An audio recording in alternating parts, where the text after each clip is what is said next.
Dans cette vidéo, nous allons nous pencher sur 3 affaires de meurtre. 3 affaires différentes, mais qui ont toutes des dénominateurs communs. Les victimes connaissaient leur meurtrier. Pire, ils étaient proches et s'aimaient. On dit que le danger vient souvent de là où on s'y attend le moins, et parfois il porte un visage familier. Dans ces 3 cas, le crime aurait pu être parfait, si les caméras de surveillance n'avaient pas saisi des instants capitaux pour l'enquête. Meilleur ami, amant, camarade de classe. Et si la personne la plus dangereuse était justement celle que la victime connaissait le mieux. Aujourd'hui, on explore des affaires où la frontière entre l'amour, l'amitié et l'horreur s'est brutalement effacée et où une simple séquence vidéo a tout changé.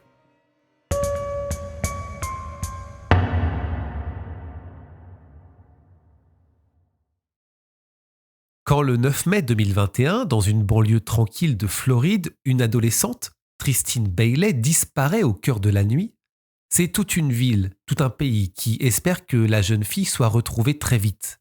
Mais quelques heures plus tard, c'est son corps qui est retrouvé, avec 114 coups de couteau. C'est un choc surtout parce que la victime est une adolescente et parce qu'il y a eu un déferlement de violence. Alors, qu'est-il arrivé à Tristine et qui est le coupable ? Tristine Tin Bailey, c'est une jeune fille de 13 ans qui habite avec ses parents, Stacy et Forrest, son frère aîné, Tegan, et sa sœur, Alexis, un petit peu plus âgée qu'elle. La petite famille possède une maison dans le quartier de Durbin Crossing, dans le comté de St. John's, en Floride. C'est un quartier calme et résidentiel. Elle est élève au collège, passionnée de cheerleading. Sa famille la décrit comme énergique, sociable, aimant ses amis. Elle est plutôt populaire, normale en étant cheerleader. Une adolescente comme tant d'autres finalement. Le samedi 8 mai 2021, la veille de la fête des mères, la famille sort pour dîner, puis rentre tranquillement à la maison en fin de soirée.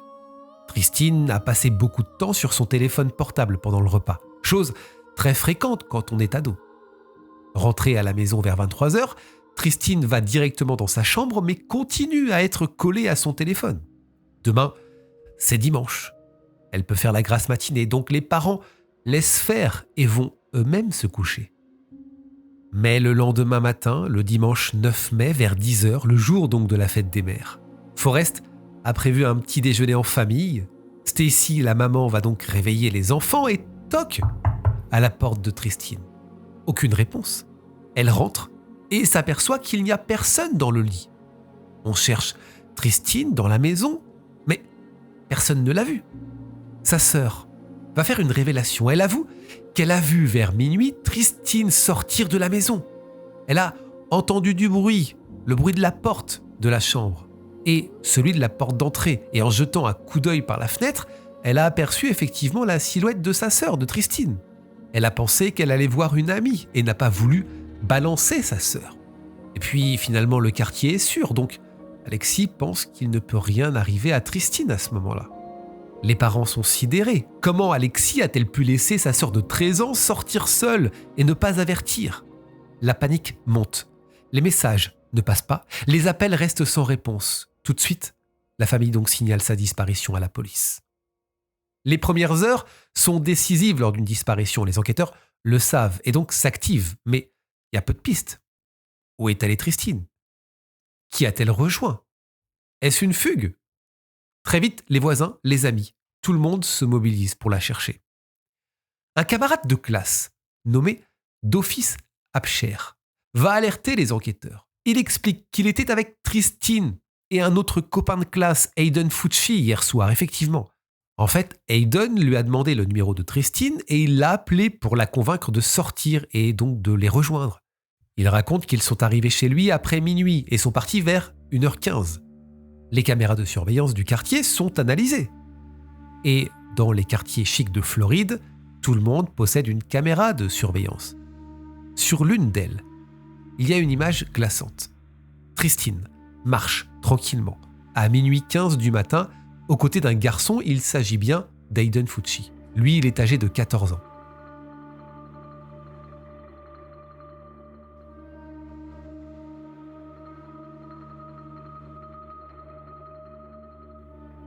Plus tard, une autre caméra montre Hayden seul, courant dans la direction opposée, ses baskets Nike à la main. Il est 3h27 du matin, mais pas de traces de Tristine. On le voit aussi sur une caméra, en train de rentrer chez lui à 3h32.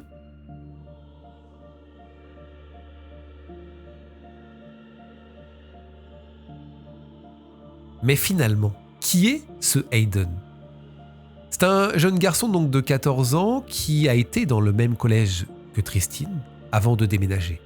Il est revenu vivre dans la ville avec sa mère Crystal et son père qui est connu de la police pour maltraitance d'enfants, et il est connu aussi pour avoir eu une relation avec une adolescente de 15 ans. Hayden et Tristine se connaissent, ils se connaissent plutôt bien, ils sont potes. Hayden a une petite amie de son côté, mais il traîne de temps en temps avec Tristine. La police débarque donc dans l'après-midi chez Hayden. Ils ont des questions à lui poser. Et puis, le temps presse, Tristine est toujours portée disparue depuis le matin même. Hayden est embarqué direction le commissariat pour être interrogé.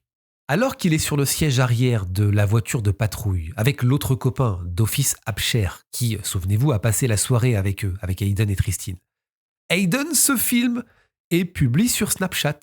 Il fait le fier dans la voiture de police. Il se moque des policiers et d'ailleurs interroge. « Avez-vous vu Tristine récemment ?» Il provoque. Le ton est moqueur, presque inhumain. La mère d'Hayden, Crystal, défend son fils. Elle n'a rien vu d'anormal cette nuit-là. Et pour elle, Hayden est resté à la maison toute la nuit. Pourquoi l'interroger ? Mais quasiment au même moment, les enquêteurs reçoivent un coup de téléphone. Il est 18h ce 9 mai et une macabre découverte vient d'être faite. Le corps de Tristine est retrouvé dans les bois avec 114 coups de couteau, dont au moins 49 blessures défensives. C'est un bénévole qui cherchait Tristine qui a découvert le corps. Le corps est en mauvais état vu le nombre de coups de couteau et le mot karma a été écrit sur son mollet avec un smiley. Elle est encore habillée, mais toute la scène de crime est couverte de sang. C'est d'une violence inouïe. Tristine a été tuée entre 1h46 et 3h27 du matin, compte tenu des heures fournies par les images de vidéosurveillance. Aux côtés du corps de Tristine, un bassin de rétention d'eau de pluie est fouillé. Et on retrouve l'arme du crime, un couteau pliable, avec un fragment de lame manquante, normale, puisque la partie de cette lame est restée plantée dans le crâne de Tristine. C'est un véritable choc et traumatisme pour les proches, évidemment. Que s'est-il passé ? Hayden, l'adolescent de 14 ans, a-t-il pu commettre une telle atrocité ? Finalement, ils ont été vus ensemble, ils se connaissaient. Il faut savoir qu'au moment de cette découverte, Hayden et ses parents sont toujours au commissariat. À 20h50, les parents d'Hayden sont autorisés à voir leur fils. Une vidéo montre les parents au commissariat, effectivement, avec Hayden, lui parlant notamment de la vidéo Snapchat qu'il a faite. L'adolescent a l'air insensible aux paroles de ses parents. Puis Hayden est interrogé. Devant l'épreuve des images, il commence à parler, même s'il nie tout lien avec le crime. Il confirme qu'il était effectivement avec Tristine chez son pote. Il a d'abord expliqué qu'il a marché avec Tristine pour rentrer chez eux et qu'il est rentré chez lui vers 3h30 du matin. Mais la distance entre la maison du copain et la maison d'Hayden est d'environ 30 minutes de marche, donc bizarre qu'Hayden soit rentré à 3h30. Les enquêteurs creusent. Hayden change son histoire au fur et à mesure. Il raconte qu'ils se sont disputés avec Tristine car elle a essayé de le caresser. Et lui, il n'était pas d'accord. Il l'a repoussée. Il l'a repoussée tellement fort qu'elle est tombée, elle s'est cognée la tête. Elle a commencé à pleurer et Hayden est parti, il l'a laissée toute seule. Elle était vivante quand je suis parti. Mais les enquêteurs trouvent ça louche, très louche. Les horaires ne correspondent pas, en plus, aux images de vidéo. Les enquêteurs poussent l'interrogatoire sur des détails. Pourquoi le voit-on porter à la main ses baskets, par exemple ? Il avait mal aux pieds, d'après lui.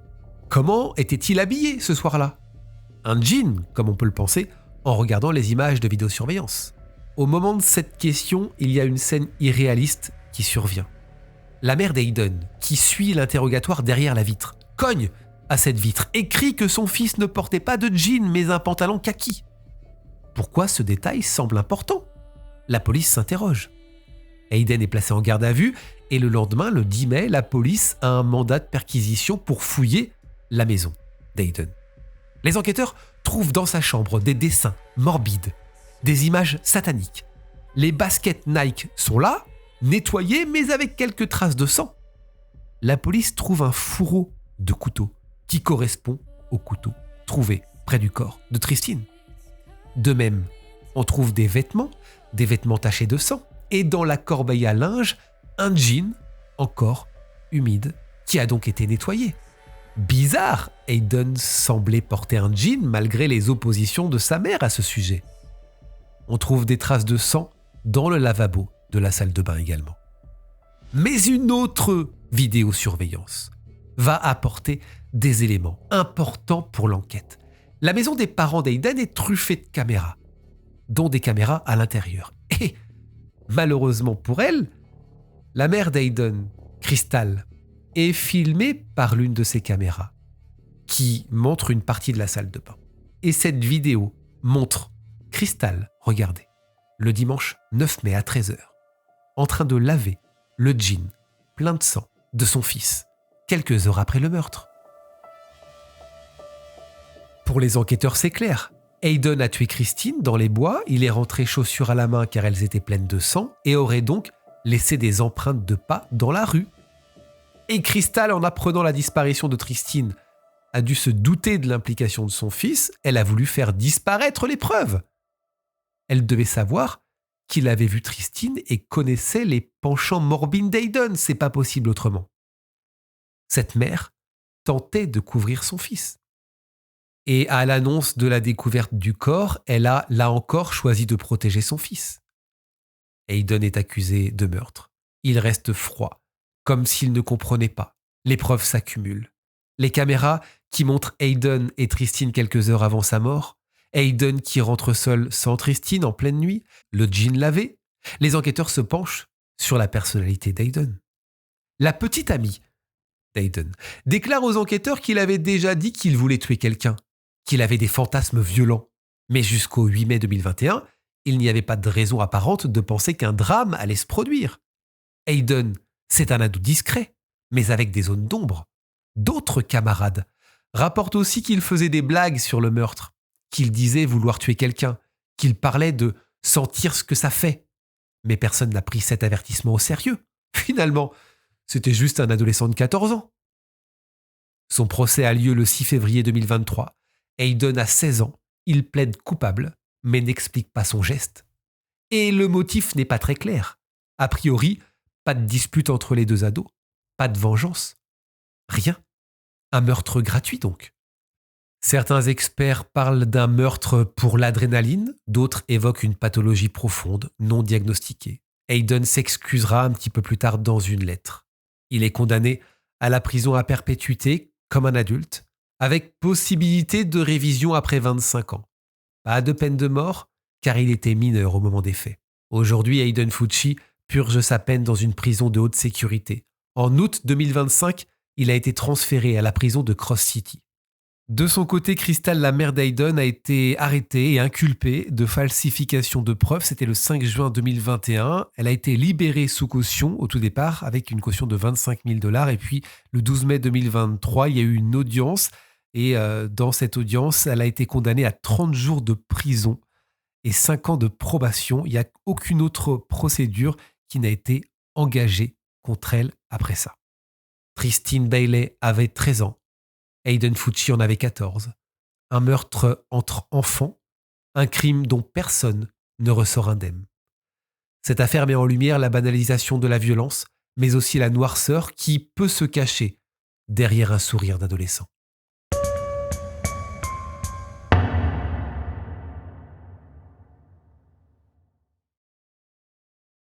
Le 18 juin 2024, une jeune femme de 21 ans, Joseline Johanna Toakiza, part fêter son anniversaire avec un ami. Elle ne reviendra jamais. La fête tourne au cauchemar, surtout quand 4 jours plus tard, son corps est découvert enterré dans un parc de Syracuse, dans l'État de New York. Ce que beaucoup pensaient être une simple disparition tourne au drame horrible. Que s'est-il passé ? Qui s'en est pris à cette jeune fille sans histoire ?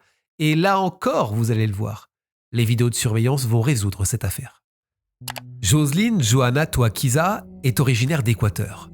Elle est née le 18 juin 2003. Sa famille est modeste et très jeune, elle porte en elle le désir d'un avenir meilleur, un rêve américain qui la pousse à quitter son pays natal. Elle arrive illégalement aux États-Unis en juin 2023 avec son oncle et sa tante, avec donc l'espoir de bâtir une vie meilleure, de subvenir à ses besoins et d'envoyer de l'aide à sa famille. Ils sont passés par la frontière de l'Arizona. Elle se fait arrêter mais explique qu'elle fuit un ex-copain violent en Équateur et que sa vie est menacée. Elle est donc relâchée. Ces informations ne seront jamais vérifiées mais peuvent être une excuse pour tenter d'obtenir une demande d'asile. Jocelyn, son oncle et sa tante s'installent donc dans l'État de New York, à Syracuse, en situation irrégulière. Jocelyn travaille comme femme de ménage dans un hôtel. Elle est travailleuse, gentille et toujours de bonne humeur. Elle a quelques amis, et notamment John Moïse Chakagazai Ilbis. Également équatorien, il est âgé de 21 ans. Ils se connaissent depuis l'enfance quand ils étaient tous les deux en Équateur. Ils fréquentaient la même école. Plus jeune en Équateur, il semble que John était un petit peu amoureux de Jocelyn, alors qu'elle le voyait plutôt comme un simple ami.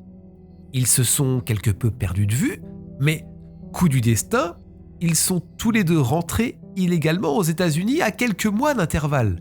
Comme Jocelyn, John lui aussi est entré donc illégalement en janvier 2023 et est passé par la frontière du Texas. Il a été arrêté mais a été relâché faute de place en détention lors de son entrée. Il s'est installé à Spring Valley dans l'État de New York aussi. Les deux jeunes gens ont repris contact via les réseaux sociaux. Ils sont redevenus amis. On ne sait pas exactement la nature de leur relation. John n'a pas l'air d'avoir oublié la jeune femme dont il était amoureux quand il était petit. Ils habitent à plus de 300 km de distance, mais échangent via les réseaux sociaux. Rien n'indique qu'ils étaient en couple ou dans une quelconque relation amoureuse. Le 18 juin 2024, c'est le jour des 21 ans de Jocelyn. Et John lui a préparé une petite surprise pour l'occasion. Il quitte Spring Valley pour rejoindre la jeune femme à Syracuse.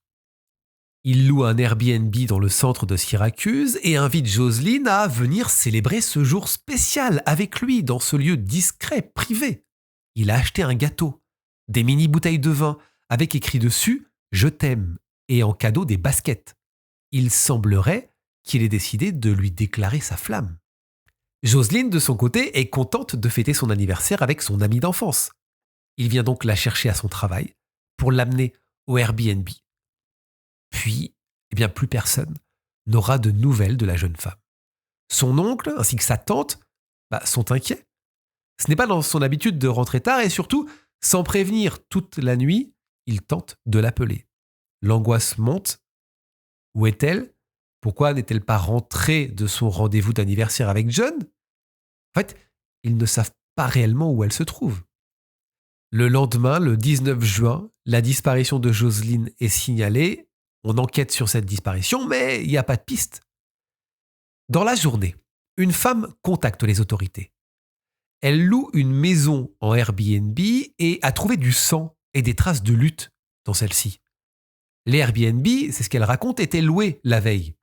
Les enquêteurs fouillent la maison, traces de sang, des cheveux longs qui sont retrouvés dans des pièces, traces de lutte, mais ce qui va faire basculer l'enquête, c'est le visionnage des caméras de surveillance du Airbnb. Les images vont permettre d'identifier Jocelyn et son ami John. On voit, regardez, les deux jeunes gens entrant côte à côte dans cette maison. Il est 16h30. Ils sont détendus sur leur téléphone, mais tout a l'air d'aller. Mais 3 heures plus tard, la scène change. On voit John sortir de l'Airbnb, portant Jocelyn sur ses épaules. Mais le corps est immobile, non conscient. Et le pire, c'est qu'une patrouille de police passe à côté sans intervenir, sans soupçonner quoi que ce soit. Pourquoi Jocelyn est-elle portée par John ? A-t-elle fait un malaise ? Est-ce qu'elle dormait ? Était-elle ivre ? Et où sont-ils allés ? Plus tard, John va revenir au Airbnb. Il change de vêtements et avec un sac à dos, il prend une voiture qui le conduira à la gare centrale pour rentrer chez lui, à Spring Valley, par autobus. C'est alors une course contre la montre qui commence pour tenter de retrouver la trace de Jocelyn et celle de John. Mais le 22 juin, dénouement tragique, un corps est retrouvé enterré dans Lincoln Park, dans une portion boisée, peu profonde, à quelques pas de la ville. L'autopsie confirme l'horreur et ce que tout le monde redoutait. Jocelyn, parce que c'est son corps, a été étranglée. Immédiatement, John est considéré comme suspect. Il est la dernière personne à avoir vu Jocelyn vivante. De plus, les enquêteurs découvrent qu'il a utilisé sa carte de crédit pour des achats. Il est recherché, son portrait est diffusé partout.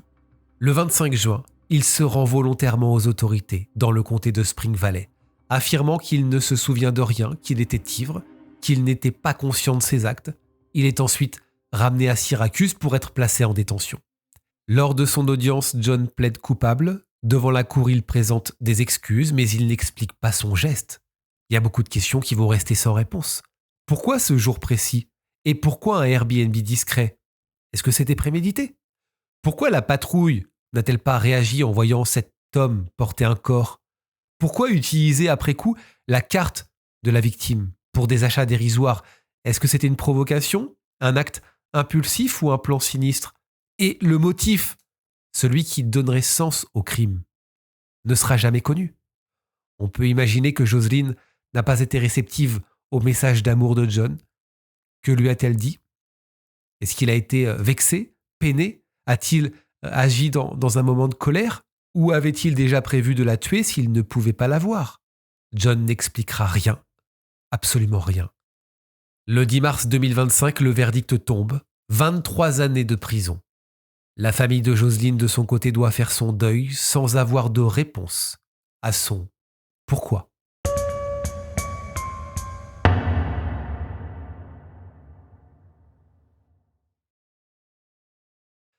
Dans un quartier calme de l'ouest de la ville de Bristol, près de Londres, les Anglais sont en liesse ce 10 juillet 2024 au soir. L'Angleterre vient de se qualifier pour la finale du championnat d'Europe grâce à un but de dernière minute.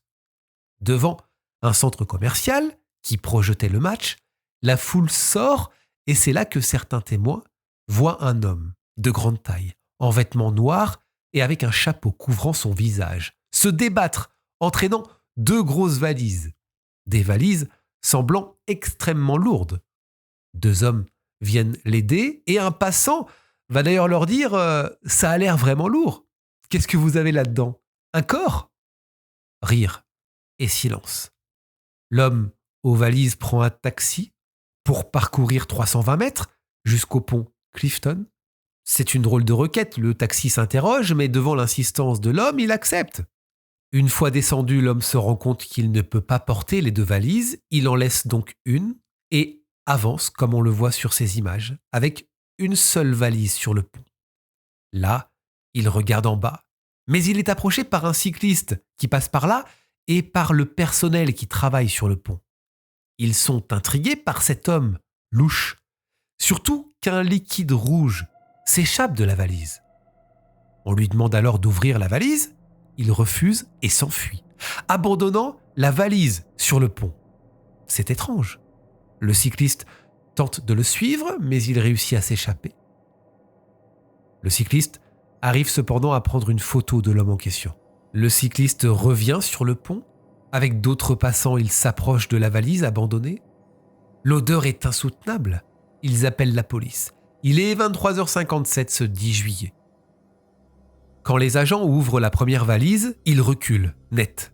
À l'intérieur se trouve un torse humain. L'autre valise, laissée un petit peu plus bas, contient d'autres parties du corps. Une enquête commence. Sur l'une des valises, la police découvre une étiquette de bagages avec une adresse qui les mène à Shepherd's Bush à Londres. L'adresse est celle de Paul Longworth, 71 ans, et Albert Alfonso, 62 ans. 2 hommes sans histoire, vivant ensemble dans une maison discrète, au volet toujours clos. Et dans la maison, c'est l'horreur, du sang dans toutes les pièces, un marteau taché de sang dans le couloir et, bloquant la porte de la salle de bain, un congélateur avec des coffres. À l'intérieur, il y a des têtes d'hommes, et quelques restes humains. Et ce sont bien Paul et Albert. L'analyse des restes situe leur mort quelques jours avant, entre le 8 et le 9 juillet. Dans la maison, les enquêteurs trouvent des vidéos à caractère sexuel et violent impliquant les deux hommes avec un inconnu. Pire, une vidéo montre le meurtre, le tueur poignardant Albert à mort, le tout enregistré dans les moindres détails par 4 caméras différentes. Le tueur vient d'avoir une relation sexuelle avec Albert et le tue dans la foulée. Une vidéo montre le tueur danser et chanter alors qu'il vient de tuer un homme. La description du suspect est envoyée partout. Toutes les vidéos de surveillance du quartier et de la ville sont analysées pour retrouver l'homme en question. Et enfin, une caméra va parler. Une caméra de surveillance qui le montre, quittant l'appartement des victimes avec les valises. Il a payé le chauffeur d'une camionnette rouge pour l'emmener de Londres jusqu'à Bristol avec ses valises. Les policiers localisent la camionnette et après qu'ils aient parlé au conducteur, ils ont obtenu un numéro de téléphone. Le numéro de téléphone de cet homme. Celui qu'on voit sur toutes les images, celui qui a tué les deux hommes. Le téléphone a bel et bien borné à Bristol jusqu'à 2h du matin le jeudi 11 juillet. Puis, plus rien. Nous sommes le 12 juillet et le téléphone se rallume, peu après minuit. Les enquêteurs remontent sa trace et mettent l'homme sous surveillance. Il se déplace dans le quartier de Hotwells, à Bristol. On voit sur une vidéosurveillance le suspect passant devant une pizzeria, portant une seule chaussure. 2 heures plus tard, des policiers le trouvent sur un banc, à l'extérieur de la gare de Bristol, et l'arrêtent pour suspicion de meurtre. Il est calme, presque détaché. Cet homme s'appelle Iostin Andrés Mosquera. C'est un jeune homme séduisant de 35 ans, originaire de Colombie. Il est connu sur les réseaux sociaux, notamment dans le milieu du contenu pour adultes. Il a ce charme qui attire, qui fascine selon certains. À Londres, il fréquente des hommes plus âgés, il se dit escorte, parfois compagnon de voyage, toujours discret. Et les enquêteurs vont pouvoir reconstituer exactement ce qui s'est passé. Albert et Paul ont laissé entrer chez eux Iostin, et ils n'en sont pas ressortis vivants. Albert Alfonso travaillait comme moniteur de natation et Paul Longworth était bricoleur à la retraite. C'est d'après les voisins un couple amical qui semblait heureux ensemble et qui s'aimait sincèrement. Mais Albert a des penchants un peu extrêmes et fréquente d'autres hommes, dont Iostin, qu'il paye régulièrement. Paul est d'accord avec ça. Ils ont rencontré Iostin via un site en ligne en 2012. Depuis, ils se parlent très souvent. Ils échangent des vidéos. Les 3 hommes se voient de temps en temps, à Londres, des fois chez eux. C'est arrivé une fois aussi en Colombie chez Iostin. En juin 2024, Iostin s'installe chez Albert et Paul. Pour Albert et Paul, justement, Iostin est presque un ami maintenant. On les voit souvent ensemble. Mais Iostin a d'autres idées en tête. L'analyse de son ordinateur révèle qu'entre juin et le 8 juillet, il a recherché la valeur de la maison du couple dans l'ouest de Londres. Il a navigué sur Facebook à la recherche d'un congélateur avec des coffres. Il a copié des feuilles de calcul contenant les informations de connexion d'Albert Alfonso pour ses comptes bancaires en ligne sur son ordinateur portable et recherché, je cite, « tueur en série de Londres ». Et il a aussi recherché le film Jack l'Éventreur. C'est donc comme ça que le 8 juillet, il passe à l'acte. Le matin, Albert est au travail, donc Paul et Iostin sont seuls. Des voisins discutent avec Paul via la fenêtre de sa chambre. Puis vers midi, Iostin apparaît. Il ferme le rideau. Et l'horreur commence. Selon les enquêteurs, il frappe Paul à l'arrière du crâne avec un marteau. Un coup sec qui lui brise le crâne. Puis il rejoint Albert à la salle de sport qu'ils ont l'habitude de partager après le travail d'Albert. Ils rentrent tous les deux tranquillement à l'appart. Albert ne se doute pas de ce qui l'attend. Iostin avait préalablement camouflé le corps de Paul. Albert installe une caméra pour filmer leurs ébats avec Iostin, sans se douter une seconde que Paul est mort. Et après l'acte, Yostin se retourne vers Albert. Albert n'a aucune chance. Yostin le poignarde à mort, au cou, au torse, au visage. C'est violent et c'est filmé. Alors que les deux hommes sont morts, Yostin ne fuit pas. Il reste dans la maison. Il envoie alors un message au manager d'Albert se faisant passer pour lui, expliquant qu'il doit se rendre au Costa Rica pour une urgence familiale et qu'il prévoit d'y rester environ 8 semaines. Il commande ensuite un congélateur qu'il se fait livrer. Pendant 2 jours, il vit au milieu des cadavres. Il nettoie, il range, il fait des lessives. Il effectue des retraits d'argent, 900 livres environ, et commence tranquillement à découper les corps. Une partie va dans le congélateur récemment acheté, d'autres dans les valises. Et c'est avec ces 2 valises que Yostin quitte l'appartement. La suite, vous la connaissez. Yostin nie les faits en partie. Bien sûr, la vidéo prouve qu'il a tué Albert, mais il explique aux enquêteurs que c'est Albert qui a tué Paul et que face à ce meurtre et dans un moment de panique, il a perdu le contrôle et a tué Albert pour se protéger. Pire, Yostin accuse Albert de l'avoir agressé sexuellement, d'avoir menacé de faire du mal à sa famille en Colombie et de l'avoir forcé à commettre des actes sexuels dont les enregistrements vidéo ont ensuite été mis en ligne. Mais les preuves sont accablantes. Les vidéos, les traces ADN, les empreintes, les recherches sur Internet, le vol de l'argent des 2 hommes. Le scénario est clair. Préméditation, manipulation, dissimulation. Le 21 juillet 2025, Yostin Andrés Mosquera est reconnu coupable de double meurtre. Il risque la prison à perpétuité. Le jugement sera rendu dans les prochaines semaines.